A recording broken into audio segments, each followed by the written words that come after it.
ये कहानी एक इंसान की है जिसने 438 दिन दुनिया के सबसे बड़े और बेरहम समंदर पैसिफिक ओशन में जिंदगी और मौत की जंग लड़ी और 14 महीनों बाद कैसे वह जिंदा वापस आया।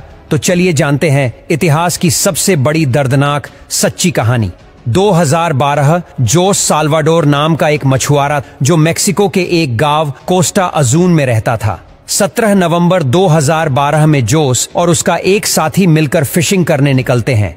रोज की तरह अपनी 7 फुट की छोटी सी बोट पर ज्यादा दूर जाकर मछली नहीं पकड़ सकते थे क्योंकि बोट बहुत छोटी थी। जिस पर एक इंजन और एक ही फ्रिज था। मेक्सिको के किनारे से 120 किलोमीटर दूर अपना जाल समंदर में बिछा रहे होते हैं कि अचानक एक खतरनाक समुद्री तूफान उनको अपनी तरफ आता नजर आता है। खुद को बचाने के लिए वह जाल को भी वहीं छोड़ देते हैं और बोट को फुल स्पीड पर भगाते हैं। करीब 6 घंटों तक वो किनारे से सिर्फ 20 किमी ही दूर थे कि बोट का इंजन अचानक खराब हो जाता है। उनके पास एक रेडियो था जिसके जरिए उन्होंने अपनी लोकेशन अपने बॉस को भेज दी और जवाब का इंतजार करने लगे। किस्मत इतनी खराब निकली कि रेडियो की बैटरी भी डेड हो गई। एक तरफ वो किनारे को देख रहे थे और दूसरी तरफ अपनी तरफ आते तूफान को देख रहे थे जो इनको जिंदा ही निकल जाएगा। तूफान के साथ हवा इतनी तेज थी कि उनकी बोट किनारे से दूर होने लगी और तेज लहरें इनको दूसरी तरफ खींचने लगी। इनके बॉस तक जब वह मैसेज पहुंचा तो बहुत देर हो चुकी थी। बॉस ने एक सर्च टीम भेजी इनको ढूंढने के लिए, लेकिन जोस की बोट दूर होती गई। तूफान की वजह से ये लोग ना तो कुछ देख पा रहे थे और ना कुछ समझ पा रहे थे कि अब वो किस जगह पर है और किनारा किस तरफ है।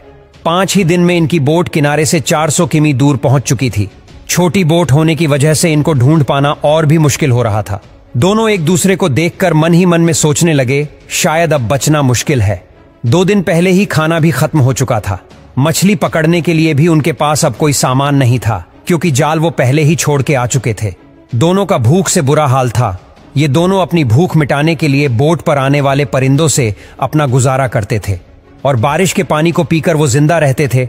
लेकिन जब बारिश नहीं पड़ती तब वो प्यास बुझाने के लिए मछलियों और टर्टल्स का खून पीते थे, लेकिन वो भी तब जब वो उनको पकड़ने में कामयाब हो जाते थे।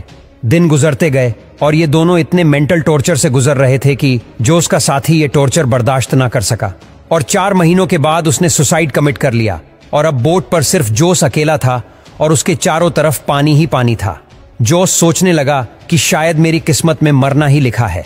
11 महीनों के बाद जोस अपनी इस छोटी सी बोट पर 8000 किमी ट्रैवल कर चुका था। 439 दिन बाद 30 जनवरी 2014 को उसे अपने आसपास नारियल तैरते हुए दिखाई दिया और आसपास कुछ पंछियां भी मंडरा रहे थे। तभी उसे दूर एक आइलैंड दिखाई दे रहा था। उस आइलैंड तक पहुंचने के लिए उसे करीब आधे दिन का समय लगा। जैसे ही बोट उस आइलैंड के करीब पहुंचा, दरअसल इस आइलैंड को एबोन अटॉर्नी कहा जाता है जो कि दुनिया का सबसे छोटा आइलैंड है। जोस को एक घर दिखाई दिया। कुछ देर बाद उस घर से एक इंसान निकला।